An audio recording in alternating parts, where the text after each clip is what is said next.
Welcome to active contact Tamil. So நான் SEBI register advisor கிடையாது. இந்த வீடியோ உங்களுக்கு ஒரு எஜுகேஷ்னல் பர்பஸ்க்காக மட்டுமே. நான் உங்கள் கிருஷ்ணமூர்த்தி. ஸோ டிஸ்க்ளைமர் படிச்சுக்கோங்க. ஸோ இன்னைக்கு மார்க்கெட்டுடைய ஹை அண்ட் லோ க்ளோஸ் அப்படின்ற ஒரு விஷயத்துக்குள்ளே வருவோம். இன்னைக்கு நடந்த விஷயத்துக்குள்ள இதில் நிறைய தெரிஞ்சுக்க வேண்டியது இருக்குது. ஒரு பிகினராக இருக்கீங்க அப்படின்ற பட்சத்தில் முடிந்த அளவுக்கு இந்த வீடியோவை கொஞ்சம் ஃபுல்லாக பாருங்கள். ஏன் அப்படின்னா ஒரு சைட்வேஸ் மார்க்கெட் அப்படின்னு சொல்லுவாங்க இல்லையா, ஒரு ரேஞ்சுக்குள்ள சைட்வேஸில் போகிற மார்க்கெட். இந்த மார்க்கெட்டை நீங்கள் ப்ரெடிக்ட் பண்ண ஆரம்பிச்சிட்டிங்க அப்படின்னாலே மேக்ஸிமம் நீங்கள் ஒரு பையராக இருக்கீங்கன்ற பட்சத்தில் மேக்ஸிமம் நீங்கள் மார்க்கெட்டில் ஒரு டிகே நடக்கக்கூடிய ஒரு விஷயத்தில் மூவ்மெண்ட்டே இல்லாத இடம் அப்படின்ற இடத்தையெல்லாம் கண்டுபிடிக்கிறதுக்கு இந்த மாதிரி ஒரு சினாரியோ யூஸ்ஃபுல்லாக இருக்கும். சரிங்களா? இதில் கொடுக்கக்கூடிய ஒரு இன்புட்ஸ் இந்த வீடியோ கொஞ்சம் ஃபுல்லாக பார்த்தீங்க அப்படின்னா ஓரளவுக்கு உங்களுக்கு புரியும். ஸோ இந்த மாதிரி எந்தெந்த சினாரியோ அப்ளிகபிள் ஆகுதோ அந்த டயத்தில் நீங்கள் கொஞ்சம் ஒதுங்கி இருக்கிறது நல்லதாக இருக்கும். ஏன்னா ஒரு ஆப்ஷன் பையர் அப்படின்ற பட்சத்தில் எப்பப்பெல்லாம் மார்க்கெட் ஒரு சைட் வேஸ்க்குள்ளே போகுதோ அப்போல்லாம் நீங்கள் உள்ள என்ட்ராகாமல் இருந்தாலே நீங்கள் மேக்ஸிமம் ஹை ப்ராபபிலிட்டியாக தான் எடுக்க போகிறீங்கன்னு அர்த்தம் உங்களுடைய ட்ரேட்ஸ். ஓகேங்களா? அப்போ இன்னைக்கு ஓப்பன் ஹை, சரிங்களா? அதாவது 23,368 ஓப்பன், அதுதான் ஹையே. லோ அப்படின்றது 23,207, க்ளோஸ் அப்படின்றது 23,328 அப்படி வச்சுக்கலாம். அப்போ ஓப்பன் ஆன உடனே ஃபர்ஸ்ட் ஒரு 1 மினிட்லேயே அந்த லோ ஒரு ஸ்பார்க்கில் ஒரு லோ வச்சிடறாங்க. சரிங்களா? இது ஓப்பன், அதாவது ஸ்பாட்டுடைய. அடுத்த நேரம் ஃபியூச்சருக்கு வரும். ஃபியூச்சருடைய ஓப்பன் என்ன? 23,295, 252 லோ. அதுக்கப்புறம் அந்த லோவுக்கு வந்தாங்களான்னு கேட்டால் வரவே இல்லை. ஓப்பனுக்கு மேலே தான் சஸ்டெயின் ஆயிருக்காங்க. அந்த சார்ட்டை நீங்கள் போய் பார்த்தீங்கன்னா தெரியும். அவங்க ரீச் பண்ணியிருக்கக்கூடிய ஹை அப்படின்றது 23,400. இப்போ இதுல இருந்து நம்ம என்ன எடுத்துக்கலாம், என்ன விஷயம் நம்ம இதில் கற்றுக்கலாம் அப்படின்னு பார்த்தீங்கன்னா, நீங்கள் சார்ட்டை நம்ம காமிக்கக்கூடாது. ஆக்சுவலாக சேனலில் சார்ட்டை காமிக்கக்கூடாது. ஸோ சார்ட்டை நீங்கள் சைடில் வச்சுக்கிட்டேவும் இதை நீங்கள் பாருங்கள். ஸ்பாட், சரிங்களா? அதாவது ஸ்பாட் ஓப்பன் ஆயிருக்காங்க காலையில். ஃபியூச்சர் இது ஓப்பன் லைன் வச்சுக்கலாம். சரிங்களா? அதாவது ரெண்டு பேத்துக்கும், ஸ்பாட்டுக்கும் ஃபியூச்சருக்கும் வச்சுக்கலாம். இது ஃபியூச்சர், இது ஸ்பாட். ஸ்பாட் ஓப்பன் ஆன உடனே கீழே லோ வச்சுட்டு ஒரு 1 மினிட்ல லோ வச்சுட்டு அதுக்குள்ளேயே தான் ட்ராவல் ஆயிருக்காங்க. ஃபியூச்சர் ஓப்பன் ஆன உடனே ஒரு லோ வச்சுட்டு மேலே போனவங்க ஓப்பனுக்கு மேலே தான் ட்ராவல் ஆயிருக்கு. அப்போ இவங்க ஓப்பனுக்கு கீழே, இவங்க ஓப்பனுக்கு மேலே. அப்போ ஒருத்தர் மேல் நோக்கி இழுப்பார், ஒருத்தர் கீழ் நோக்கி இழுப்பார்.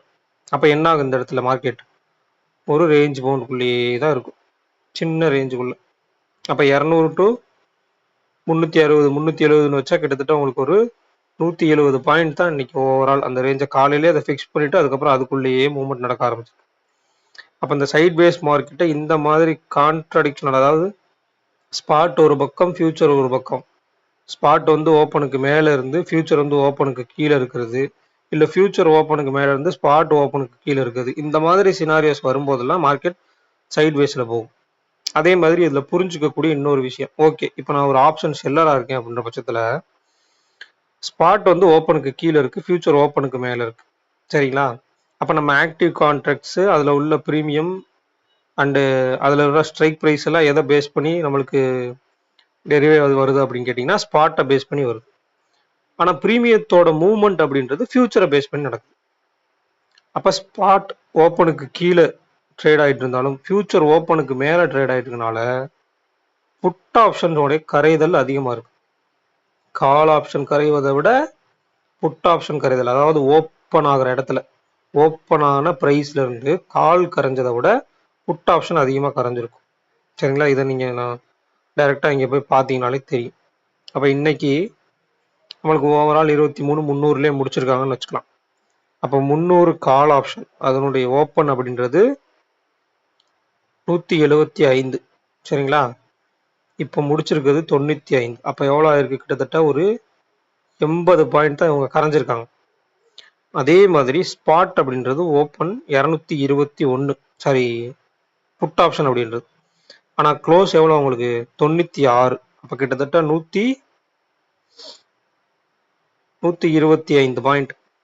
125 பாயிண்ட். இவங்கள பாதி, அதாவது 80 பாயிண்ட் அப்படின்னா அவங்களோட இன்னும் பாதி எக்ஸ்ட்ரா, ஒரு அரை மடங்கு எக்ஸ்ட்ரா 125 பாயிண்ட் வந்து நம்மளுக்கு கரைஞ்சிருக்காங்க. அப்ப ஒரு இதுல புரிஞ்சிருக்கீங்கன்னு எனக்கு. ஸ்பாட் வந்து ஓப்பனுக்கு கீழே இருந்தாலும் கால் கரைஞ்சதை விட புட் அதிகமா, அதாவது ஃபியூச்சர் ஓப்பனுக்கு மேல சஸ்டெயின் பண்ணனால புட்டு வந்து அந்த இடத்துல அதிகமா கரைஞ்சிருக்காங்க அப்படின்றது இது மூலியமா தெரியுது. ஸோ இது கொஞ்சம் கூர்த்து கவனிக்க வேண்டிய விஷயம். ஒரு செல்லரா இருக்கீங்க அப்படின்ற பட்சத்துல சும்மா ஒரு மார்க்கெட் சைட்வேஸ் அப்படின்னா போய் ஏதோ ஒரு ஸ்ட்ரைக் ப்ரைஸை பிடிச்சி செல் அடிக்காம யாரு கரைய போறா, புட் ஆப்ஷன் கரைய போகுதா இல்ல கால் ஆப்ஷன் கரைய போகுதா, அப்ப எந்த பக்கம் கரைதலுக்கான வாய்ப்பு அதிகமா இருக்கும் அப்படின்றத மார்க்கெட் சினாரியோவில் பேஸ் பண்ணி, ரெண்டாவது இந்த ஆப்ஷன் பிரீமியத்துக்குள்ள ஒரு கால்குலேஷன்ஸ் இருக்கு. அந்த பிரீமியம் கால்குலேஷன்ஸ்ல அவங்க எந்த இடத்துல இருக்காங்க அப்படின்றத பார்த்து அவங்கள செல் பண்ணணும். அப்பதான் உங்களுக்கு ஒரு கரைதல் அப்படின்றது கொஞ்சம் ஒரு ஏன்னா எல்லா இடத்துலயுமே போய் நம்ம போய் செல் அடிச்சிட முடியாது. ஒரு ஹை, நீங்க ஒரு ஆப்ஷனை செல் பண்றீங்க அப்படின்னா ஒரு ஹைல போய் செல் பண்ணணும், அந்த ஆப்ஷன் பிரைஸோட ஹை. அப்ப அந்த ஆப்ஷன் பிரைஸோட ஹை எந்த இடம் அப்படின்றது தெரியணும். அதே மாதிரி நீங்க ஒரு ஆப்ஷனை பை பண்றீங்க அப்படின்னா ஒரு ஆப்ஷன் பிரைஸோடைய லோ ஆர் லோ நியர்பை, லோல இருந்து ரிவர்ஸ் ஆகிற ஒரு நியர்பை, அப்ப எந்த இடம் லோ அப்படின்றது உங்களுக்கு தெரியணும். அப்ப இந்த ஆப்ஷன் பிரீமியத்துக்குள்ள கால்குலேஷன்ஸ் தெரிஞ்சிருந்துச்சு அப்படின்னா உங்களுக்கு அது தெரிஞ்சிருக்க வாய்ப்பு இருக்கு. மிக மிக முக்கியமானது வந்து இந்த மார்க்கெட் சினாரியோ, நல்லா புரிஞ்சுக்கணும். சரிங்களா? இப்போ இந்த இடத்துல எடுத்துக்கலாம். ப்ரீவியஸ் க்ளோஸ் 80, அதாவது 23,300 கால் ஆப்ஷனுடைய ப்ரீவியஸ் க்ளோஸ் 80. வெறும் 15 பாயிண்ட் தான் மார்க்கெட் வந்து மேலே ஓப்பன் பண்ணிக்காங்க. அதே இடத்துல வந்து previous close 515 put option, market வந்து 500 பாயிண்ட் மேலே க்ளோஸ் வச்சதுக்கு இவங்க 96 பாயிண்ட். அப்போ கிட்டத்தட்ட உங்களுக்கு ஒரு 400 பாயிண்ட் பக்கம் காணும் இதில் மார்க்கெட்டில். சரிங்களா? ஆனால் மார்க்கெட் மேலே ஏறி 500 பாயிண்ட் இவங்களுடைய ஸ்ட்ரைக் ப்ரைஸ் கிட்டே முடிஞ்சாலும் இங்கே 15 பாயிண்ட் தான் ஏற முடிஞ்சிருக்கு, இங்கே 500 பாயிண்டை காணும்.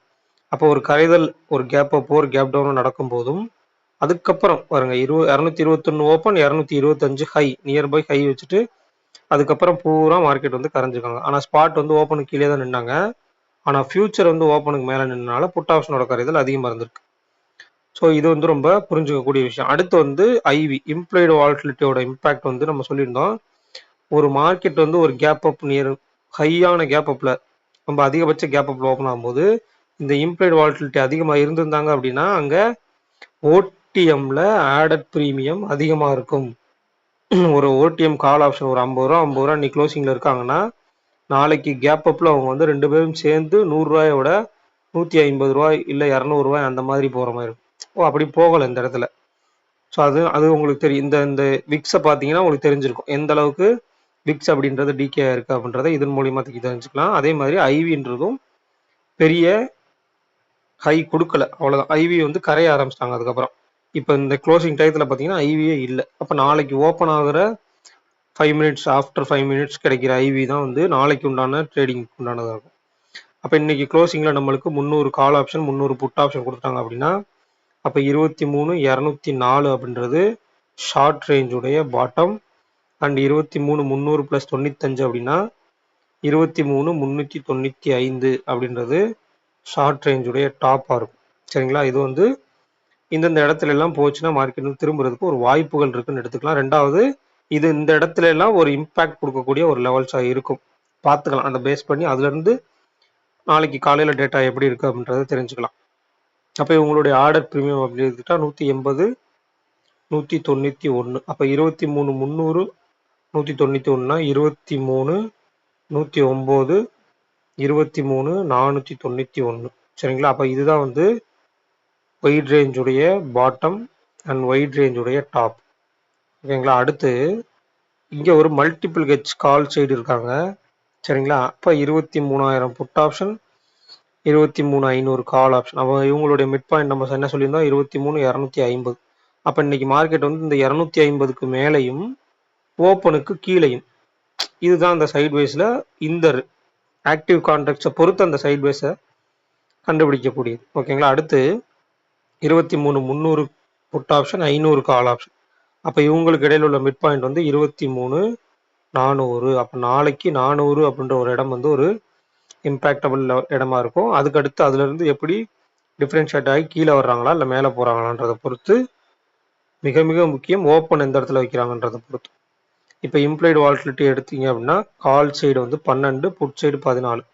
அப்போ ஆல்மோஸ்ட் இன்னைக்கு மார்க்கெட் கேப்பப்பில் ஓப்பன் ஆனாலும் புட் சைடு இம்ப்ளைட் வாலட்டிலிட்டி அதிகமாக இருக்குது. அப்போ நாளைக்கு உங்களுக்கு சாதகமான சூழ்நிலை இல்லாத போது இவங்க இன்னைக்கு கரைஞ்சதை விட நாளைக்கும் இன்னும் கரையதலுக்கு வாய்ப்புகள் அதிகமாக இருக்கு இதுல இருந்து.